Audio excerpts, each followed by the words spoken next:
জয় শ্রী হরি শ্রী বিষ্ণু নারায়ণ। আজকে মহাশিবরাত্রির বিশেষ টোটকা বলবো।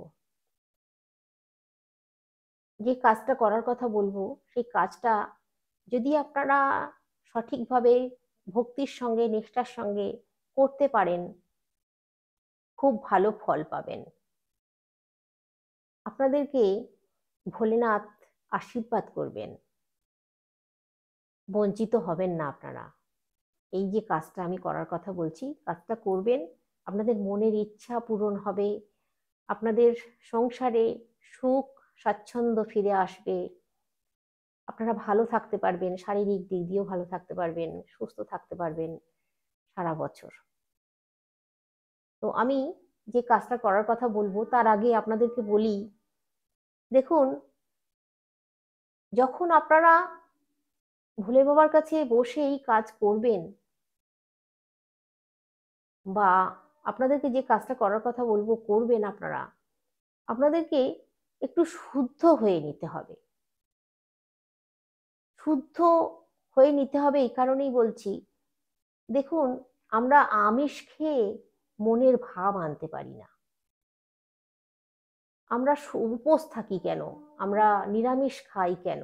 যখন পুজো অর্চনা করি আমরা, তখন আমাদের মনের যে ভক্তিটা, ভক্তি ভাবটা আমাদের আসে। তাহলে তাই ভগবানের কাছে কোনো কাজ করতে গেলে, ভগবানের ব্রত পালন করতে গেলে অবশ্যই নিরামিষ আহার করতে হয়।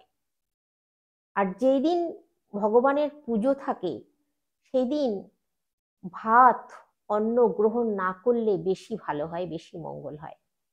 তাই আমি বলছি, এই ভালো কাজটা করার জন্য আপনি এই দিনটা মানে অন্ন গ্রহণ করবেন না।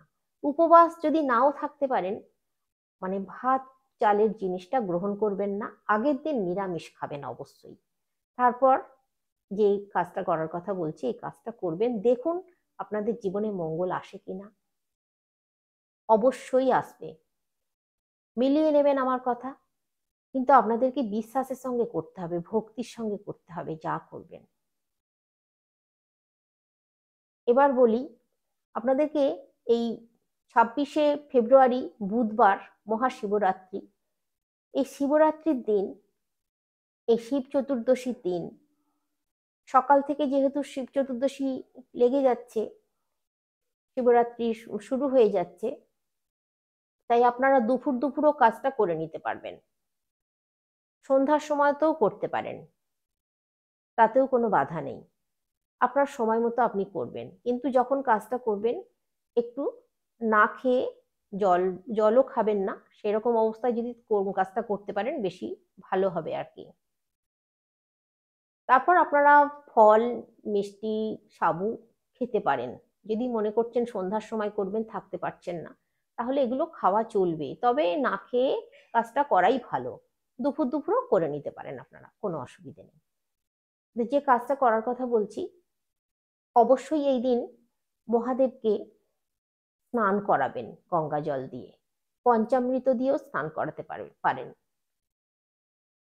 দুধ, দই, ঘি, মধু, চিনি, এই 5টা জিনিস দিয়েও স্নান করাতে পারেন। কিন্তু এই 5টা জিনিস পঞ্চামৃত দিয়ে স্নান করানোর পরেও কিন্তু গঙ্গা জল দিয়ে স্নান করিয়ে নেবেন।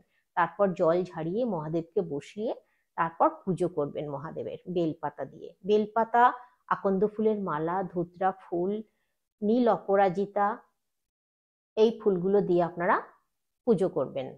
মালা যদি নাও আকন্দ ফুলের হয়, শুধু আকন্দ ফুল দিয়েও পুজো করতে পারেন।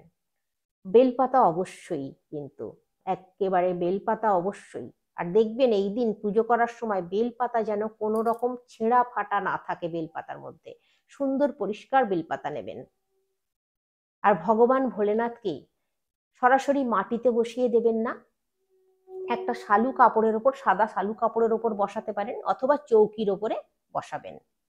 পাথরের ওপর তো বসানো থাকেই ভোলেনাথ, যাদের বাড়িতে শিব আছে তারা তো জানেনই, তো শিবলিঙ্গ আছে যাদের বাড়িতে। কিন্তু পাথরের ওপর থাকলেও সেই পাথর সমেত মেঝেতে বসিয়ে নিয়ে অনেকে পুজো করেন, সেটা করবেন না।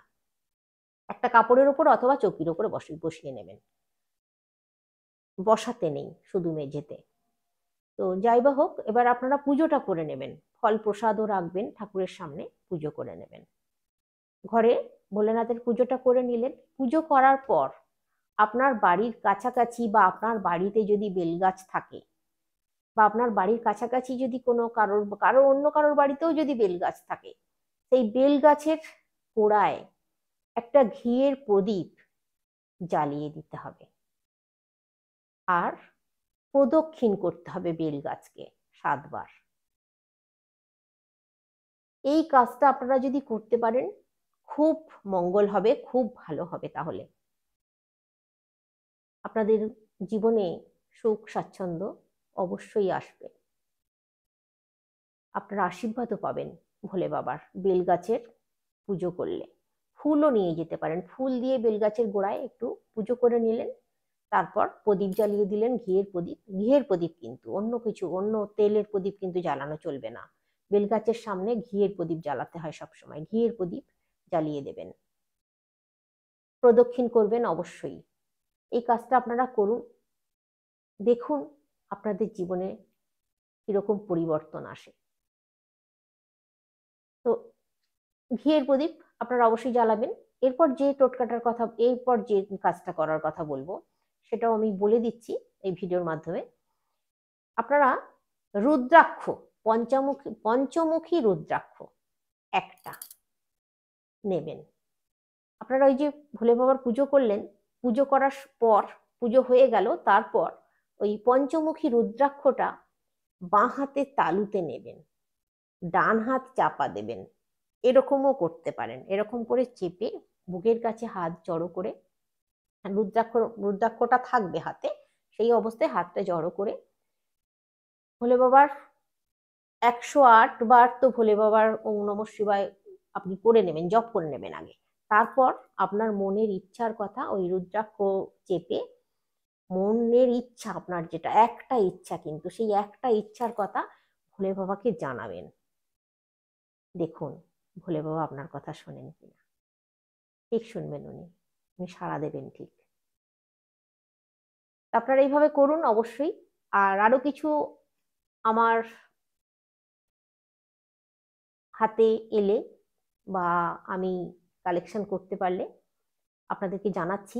আরো যদি কিছু টোটকা থাকে, ভালো ভালো কথা থাকে, অবশ্যই আপনাদের সঙ্গে শেয়ার করব। সঙ্গে থাকুন। আপনাদের ভালোর জন্য, আপনাদের মঙ্গলের জন্য সদা সর্বদা চেষ্টা করে যাচ্ছি, চেষ্টা করে যাব। আপনারা আমার চ্যানেল যদি ভালো লেগে থাকে সাবস্ক্রাইব করবেন, আমি তাহলে প্রেরণা পাবো। কমেন্ট করবেন অবশ্যই কিন্তু।